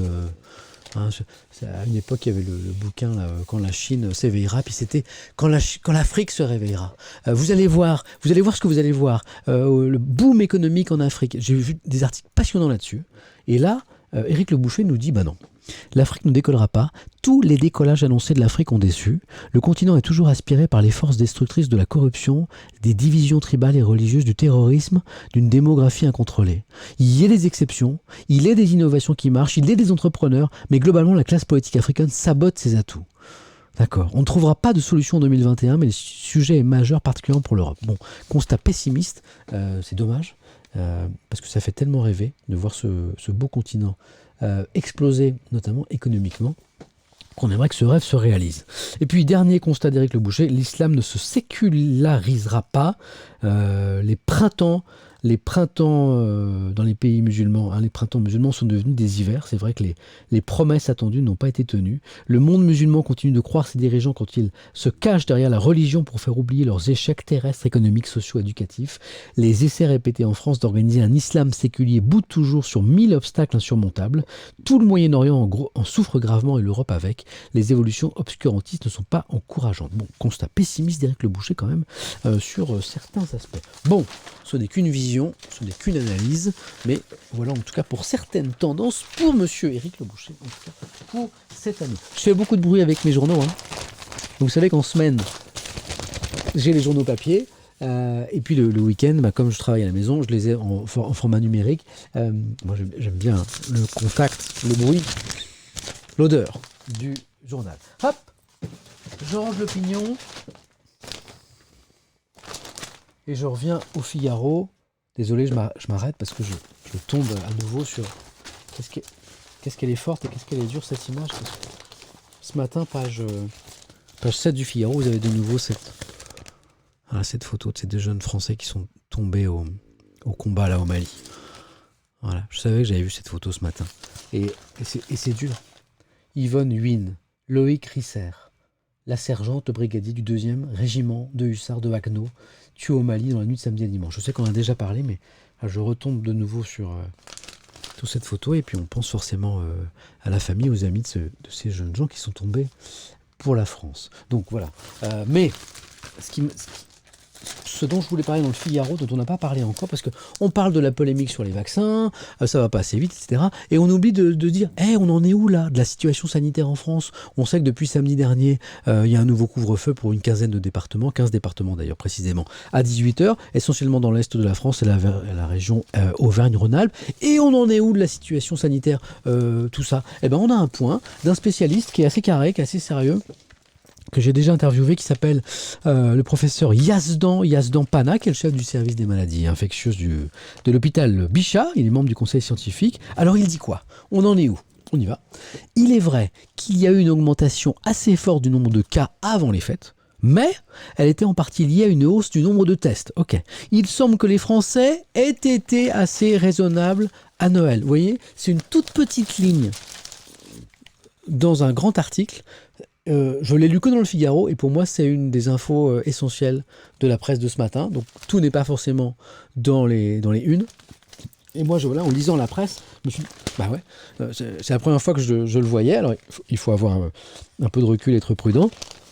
Sanitairement, on aura vraiment le recul suffisant sur ce qui s'est passé pendant les fêtes qu'à partir du 7 janvier, c'est ce qu'on dit. Mais là, ce professeur qui est assez sérieux nous dit qu'a priori, les Français ont été assez raisonnables à Noël. Après, il y a le nouvel an, attention. En revanche, la rentrée présente un vrai risque, dit ce professeur, avec les effets cumulés des festivités du 31, je vous en parlais à l'instant, j'adore avoir raison, et de la reprise des cours à l'école, et je vous en parlais aussi.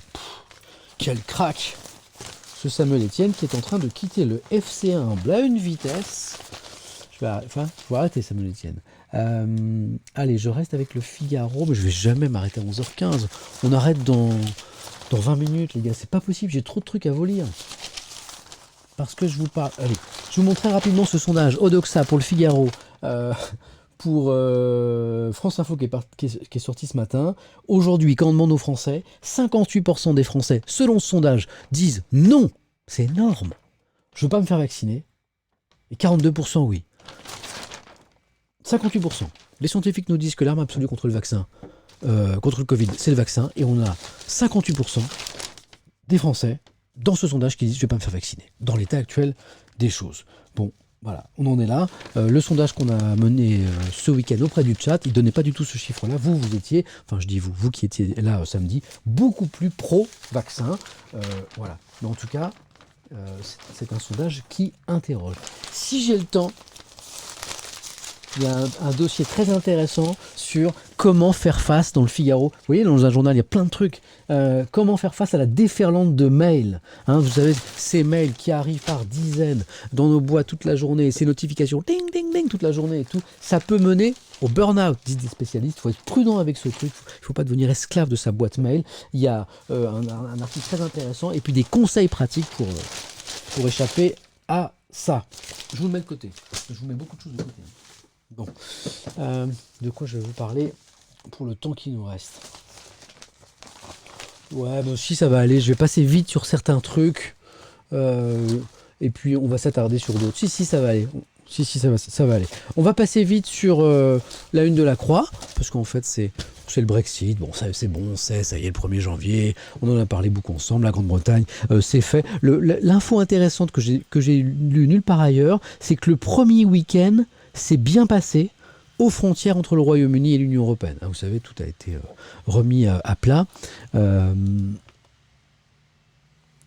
Je vois des débats intéressants sur les vaccins, mais là je suis sur le Brexit. Donc ça s'est plutôt bien passé aux frontières entre la Grande-Bretagne et l'Union européenne. Bon, une bonne nouvelle, elle est à lire dans la Croix. La une des Échos, pour ceux qui s'intéressent à l'actualité économique, c'est la fusion annoncée entre deux grands groupes automobiles que sont PSA, Peugeot Citroën, et Fiat Chrysler. Voilà, ça donne naissance, si les deux assemblées générales qui se tiennent aujourd'hui, donc à vérifier, peut-être qu'à l'heure où on parle d'ailleurs, c'est fait, on va aller voir sur Internet vérifier.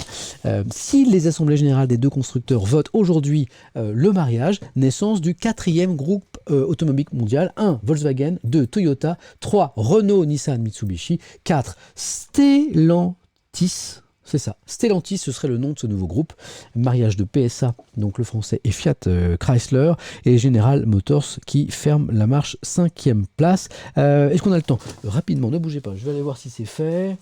Peut-être qu'on aura l'info qu'en fin de journée. Je vais sur un petit moteur de recherche pour voir rapidement. Si je tape PSA et Fiat, je vais vous trouver ça en 2 secondes. Puisqu'en fait, on attend le... Ça m'étonnerait. Ça m'étonnerait qu'on ait déjà le résultat du vote.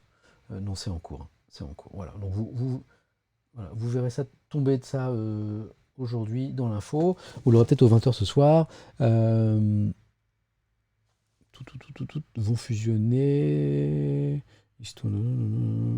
Voilà, en route. Bon, je pense que le vote n'a pas encore eu lieu.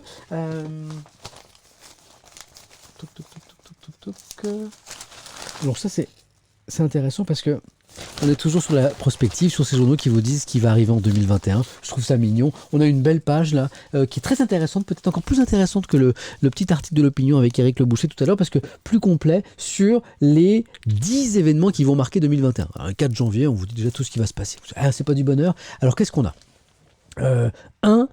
Covid-19, stop ou encore. Voilà, moi, c'est mon naturel optimiste. Je dis stop parce que je pense qu'on va y arriver au niveau de la France et au niveau mondial, notamment grâce au vaccin, je l'espère en tout cas. 2. Ce qui va arriver, Joe Biden ou le défi de la réconciliation. Hein, on a un président américain dont la première mission sera de réunir à nouveau un pays qui est fracturé, notamment idéologiquement.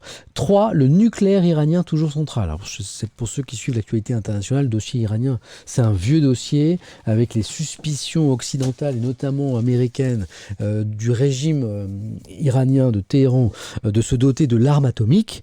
Donc, il y a des activités d'enrichissement d'uranium, si je dis pas trop de bêtises. Alors, l'Iran affirme bien que c'est à des fins civiles. Certains pays étrangers n'y croient pas du tout. Il y a des sanctions qui ont été prises par les États-Unis. C'est un dossier qui n'est pas réglé.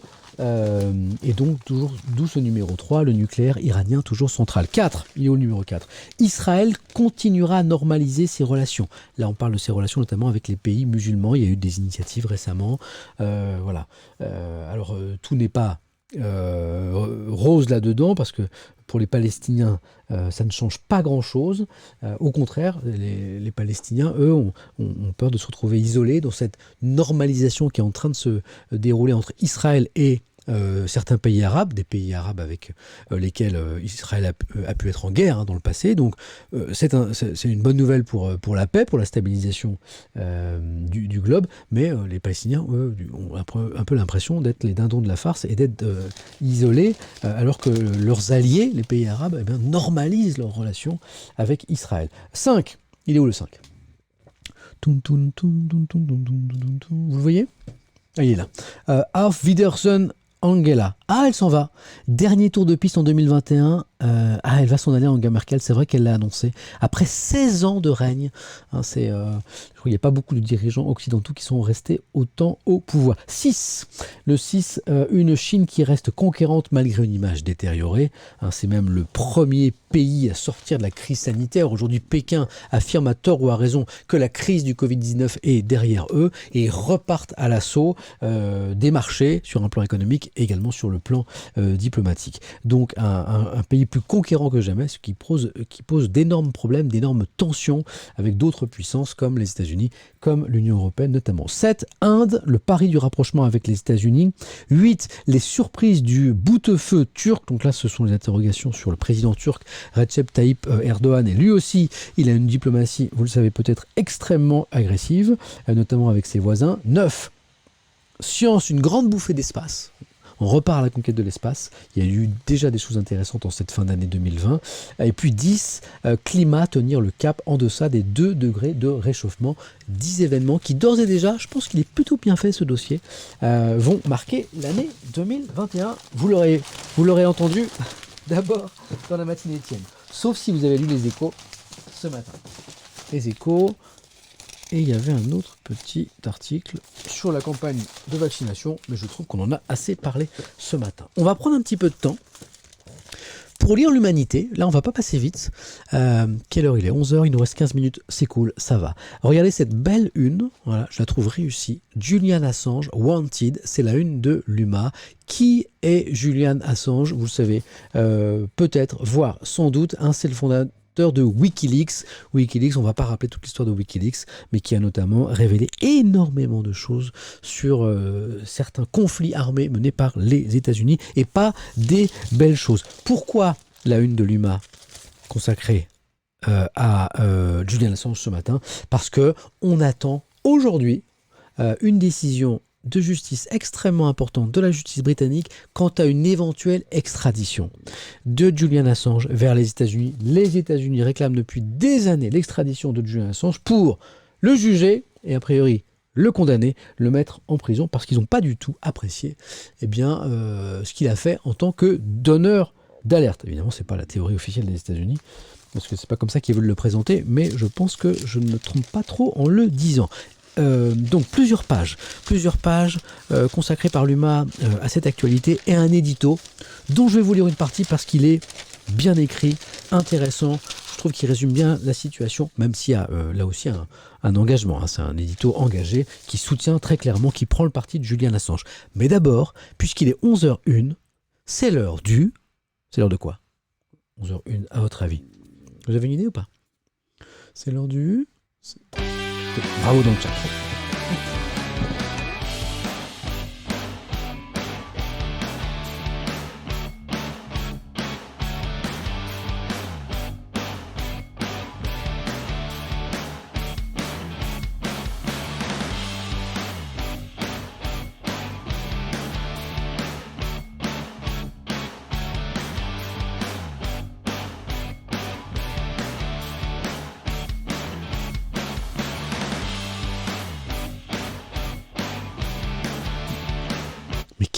Mais quel bonheur. Je sais pas à quoi vous marchez, vous.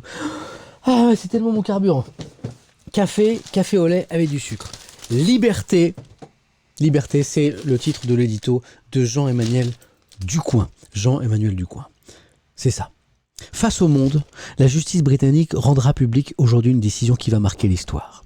Décidera-t-elle d'extrader le fondateur de Wikileaks vers les États-Unis ? Après 11 années de traque et de situations de détention, tous les défenseurs de la liberté d'informer retiennent leur souffle. Et pour cause. Il est bien écrit cet édito.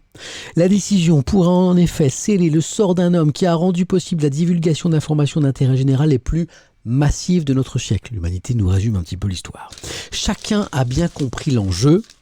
L'affaire Assange, Julian Assange, dépasse l'individu lui-même. Elle concerne l'avenir du droit d'information, y compris contre les États, les puissants, les grandes entreprises. Julian Assange, je vous parlais d'un édito engagé. Voilà, le journaliste, c'est celui qui constate. Et parfois, quand il est éditorialiste, c'est un journaliste qui s'engage. Voilà. Mais quand c'est dans un édito, on le sait. Voilà, c'est un journaliste qui... L'éditorial, c'est un journaliste qui dit attention, je vais vous donner mon avis. C'est ça un édito.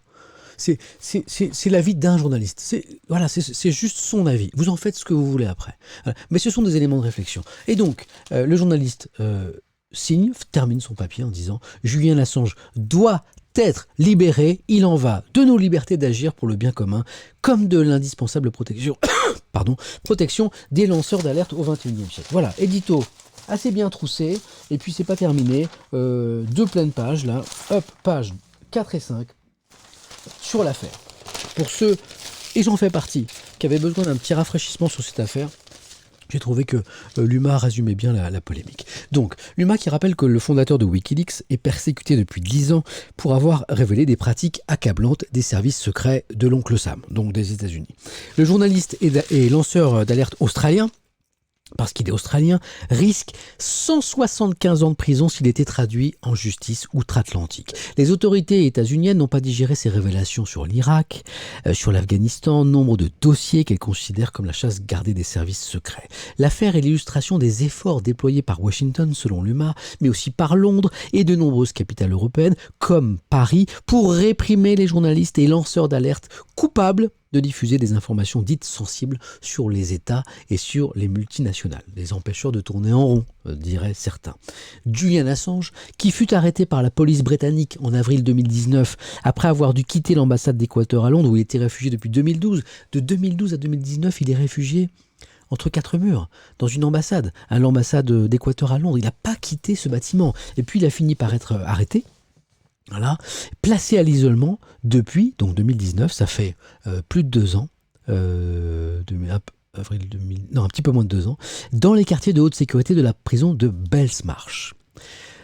Et puis alors, l'UMA nous rappelle l'affaire Wikileaks, début avril 2010, donc c'était il y a 10 ans, le site réussit à se procurer une vidéo classifiée de l'armée états-unienne. Alors écoutez bien parce que c'est assez saisissant. Tournée à partir de la caméra embarquée d'un hélicoptère en opération en Irak, cette vidéo dévoile la tuerie perpétrée sur 18 civils, dont 2 journalistes travaillant pour l'agence Reuters, qui est une agence britannique. Un peu plus tard, sur la vidéo, on voit une camionnette noire s'approcher des lieux pour tenter de voler au secours des blessés. L'hélico repart alors au massacre, sans même cette fois solliciter l'autorisation de l'état-major. D'autres hommes sont tués, 2 enfants sont blessés. Sur le document, on entend rire un militaire américain après les tirs. L'un d'entre eux, 10 ans. Le problème du papier, parfois ça glisse. 10 ans. Après tout, c'est de leur faute s'ils emmènent leurs enfants sur des terrains de guerre. Ah, c'est un extrait de cette fameuse vidéo. Toujours en 2010, Wikileaks Syrah, associé à plusieurs titres de la presse internationale, a publié des dizaines de milliers d'autres documents jetant une lumière crue sur la réalité des occupations militaires de l'Irak et de l'Afghanistan. En 2011, c'est en partie à Wikileaks que l'on doit la dénonciation du traitement des prisonniers enfermés sur la base états-unienne de Guantanamo, sur le territoire cubain. Et puis le journaliste Bruno Audin conclut, cible du harcèlement des États, Julian Assange sera aussi la cible d'attaques concernant sa vie privée, vous en avez peut-être entendu parler. Il est accusé en 2010 d'un double viol et traîné devant la justice suédoise. Aucune preuve ne sera jamais apportée et les poursuites seront finalement abandonnées. Voilà pour ce petit dossier de l'UMA qui nous permet de nous rafraîchir un petit peu sur cette affaire Julian Assange qui est éminemment complexe, notamment par les accusations que j'évoquais à l'instant dont il a été la cible. Voilà, je ne suis pas le spécialiste de l'affaire Julian Assange, mais moi ce petit dossier dans l'UMA m'a un petit peu rafraîchi la mémoire. Et après, comme je le dis souvent, ne vous contentez pas, ne vous suffisez pas d'un article. Quand vraiment vous intéressez à une question, franchement, être convaincu par un article, ça va pas. Une source, non. En fait, ce n'est qu'une analyse d'une situation par un journaliste qui est un homme, qui est une femme comme vous, comme moi. Et il peut faire des erreurs. Il peut se tromper sur les informations. Il peut être pollué un peu par par sa grille de lecture, par ses propres valeurs. Donc quand vraiment vous voulez vous faire une idée un petit peu précise d'un fait, d'une situation, d'un fait d'actualité, multipliez les sources. C'est vraiment le conseil que je vous donne. Lisez Lima, allez lire un article du Figaro, de Libération, du Monde voilà, les affaires sont toujours plus complexes qu'elles ne paraissent. Voilà, donc là je vous ai lu un article qui me semblait très intéressant dans l'UMA, mais n'hésitez pas, si vous vous intéressez à cette affaire Wikileaks et Julian Assange, à aller lire d'autres articles sur la question. Il nous reste 11h08, je suis en train d'organiser un suspense. Voilà, donc ça. À 11h15, je vous quitte parce que je vais chercher mon petit garçon à l'école pour le déjeuner. Des détails sur la fusion PSA-Fiat dans le Figaro Echo. Ouais, non, peut-être pas, ça va, je vous en ai parlé déjà. Oui, c'est des ordres de grandeur des grands constructeurs automobiles français. Il y avait un truc très intéressant sur Tesla, mais je ne vais pas avoir le temps de vous en parler parce que je veux garder un tout petit peu de temps pour deux choses. Ok, je vous montre juste la une de l'équipe sur le nouvel entraîneur du PSG, puisque le dernier a été remercié, pour le dire gentiment, viré quoi, pour le dire normalement. On a un nouvel entraîneur, c'est l'Argentin Mauricio Pochettino. J'ai demandé à un spécialiste ce matin, on dit Pochettino, donc a priori, corrigez-moi les spécialistes de foot si on dit bien Pochettino. Voilà, et pas Pochettino, mais alors il y a un spécialiste de foot ce matin à la rédaction qui m'a dit c'est Pochettino, est-ce que vous validez ? Est-ce que vous... C'est ça ? Yes, merci. Donc merci, c'est validé par les spécialistes. Donc présenté hier aux joueurs, de retour de vacances et de diriger sa première séance d'entraînement. L'objectif, comme tous les entraîneurs du PSG ces dernières années, c'est de décrocher la première étoile de Ligue des Champions, bien sûr. Ça, c'est la une de l'équipe. Et puis, je garde les dernières minutes qui nous restent, les 5 minutes qui nous restent, pour vous parler du dossier sur la polaire et du dossier sur comment faire face sus à la déferlante de mails, voilà. Titre cet article du Figaro. Alors les mails, ça me semble intéressant. Pourquoi ? Parce que je pense que c'est notre quotidien à tous. On a sa boîte mail sur son téléphone, sa tablette, son ordinateur. Sans doute nous tous submergés, les notifications, ça bip dans tous les sens. Extrait de l'article. Il est 10h30. C'est là énième fois que vous êtes interrompu par ce ding ding ding indiquant la réception d'un nouveau mail. C'est la goutte d'eau qui fait déborder le vase. Vous pensez que vous n'arriverez jamais à la fin de cette journée. Sentiment fréquent d'après Caroline Cuny, professeure de psychologie à Grenoble, école de management. L'impression de ne pas arriver à gérer tous les mails reçus, je suis sûr que ça vous parle, ou à faire les autres tâches que l'on doit effectuer dans la journée impacte notre satisfaction au travail. Cela va faire baisser notre sentiment d'auto-efficacité. Bah non, faut pas. Et si l'avalanche de mails ne peut pas être la seule responsable du déclenchement d'un burn-out, c'est pas les 30 mails par jour qui vont vous créer le burn-out. Elle peut y contribuer, estime Bénédicte Pichard, qui est psychologue du travail. Donc voilà, c'est pas anodin ça. Voilà. J'ai désactivé les notifications mail, je vois plusieurs messages. Faut mettre en silencieux. C'est exactement un des conseils qui est donné par le dossier. Chapeau. FC mail silencieux. Ouais, exactement. Alors, il existe des solutions pour prévenir ces désagréments. D'abord, alors avant les notifications qu'il faut enlever, il est important de se mettre d'accord sur les règles qui régissent nos interactions. Alors ça, qu'est-ce que ça veut dire ?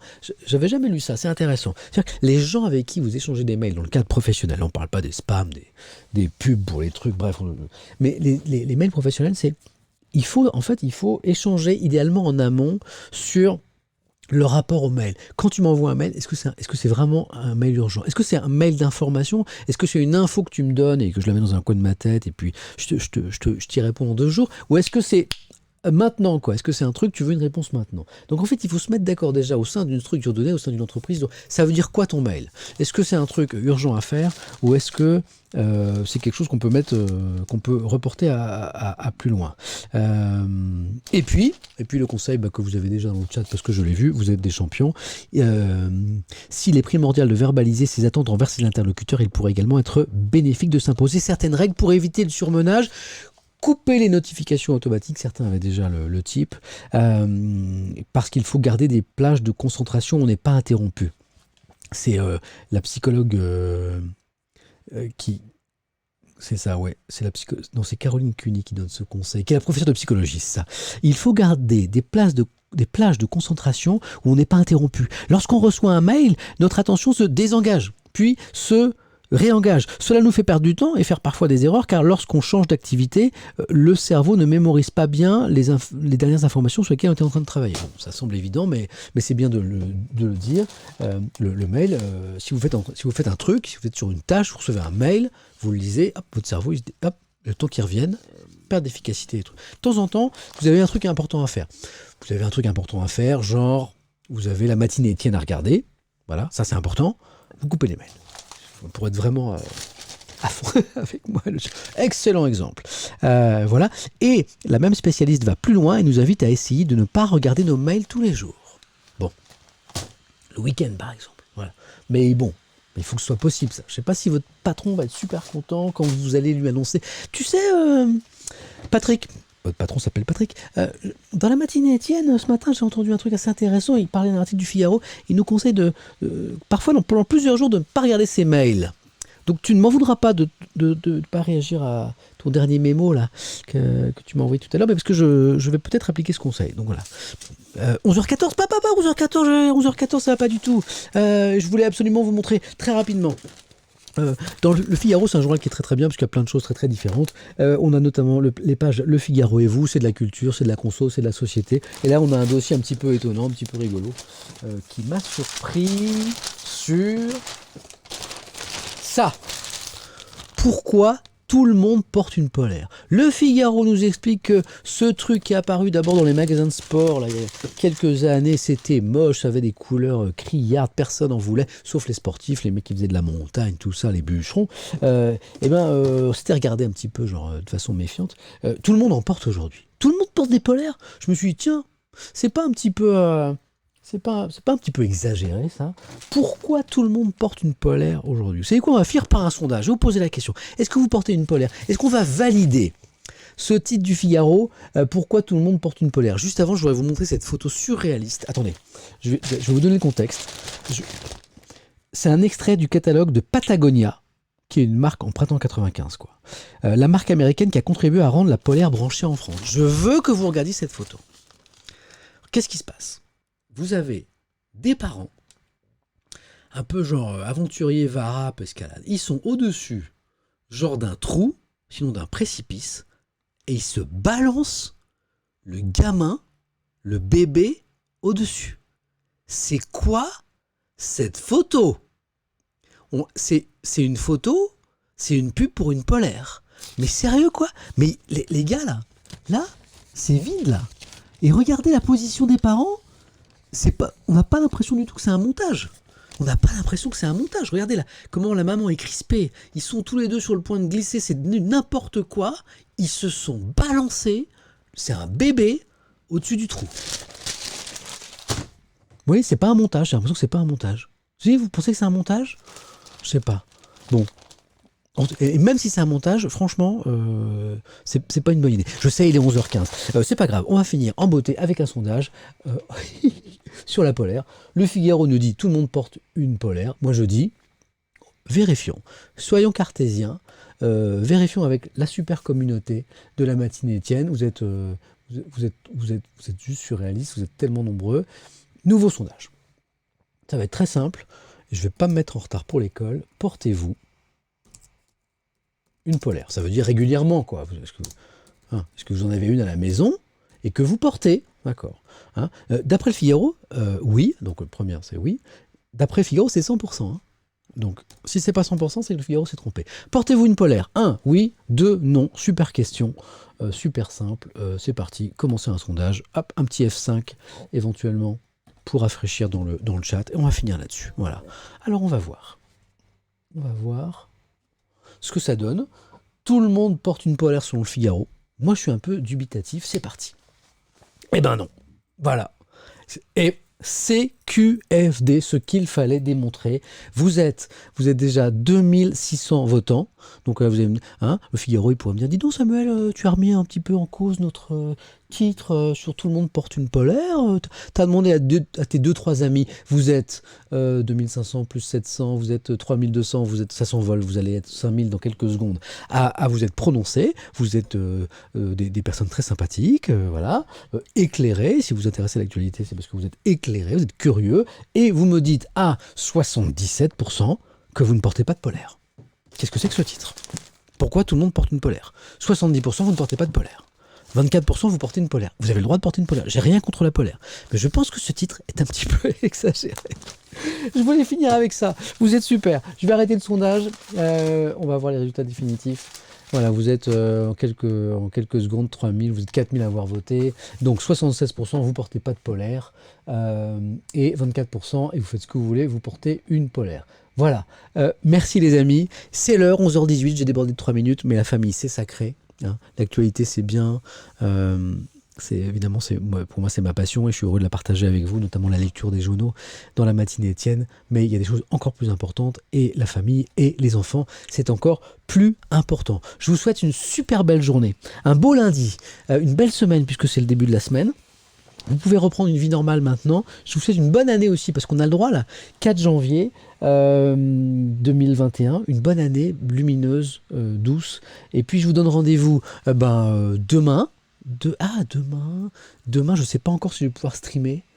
Peut-être pas, sans doute pas. Parce que demain, j'ai une grosse réunion, une grosse réunion à France Télévisions où on présente toute la nouvelle grille pour 2021 au niveau de la formation du groupe. Donc tous les journalistes se réunissent aux alentours de 10h, 10h30. Donc ça va être très compliqué pour moi de streamer demain. Est-ce que je vais trouver un autre moment? Je ne sais pas. En tout cas, je vous tiens au courant. N'hésitez pas à suivre cette chaîne Samuel Etienne sur Twitch. Comme ça, vous activez les notifications. Dès que je stream, vous êtes prévenus. Comme ça, vous ne louperez rien. Et à suivre mon compte Twitter, puisque c'est là aussi que je poste toutes les infos sur mes streams. Passez encore une bonne journée. Et puis si on ne se retrouve pas dans le stream demain, on se retrouve à 6h sur France 2 demain matin pour le 6h Info. De 6h30 à 8h30 sur France Info, c'est sur le canal 27. C'est bien sûr la meilleure matinale de chaîne Info. Hein. Je vous le dis en toute objectivité, évidemment. Et puis on se retrouve aussi à 18h dans Question pour un champion. Merci à tous pour ce moment partagé tous ensemble. Vous êtes encore près de 11 000 là à 11h20 le matin. À très très vite, on se quitte en musique comme d'habitude et je vous dis à dans pas très longtemps. Ciao.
Don't have to tell your friends, and we can get this started and move it to an after party. Gonna pull you over me, you won't get the chance again.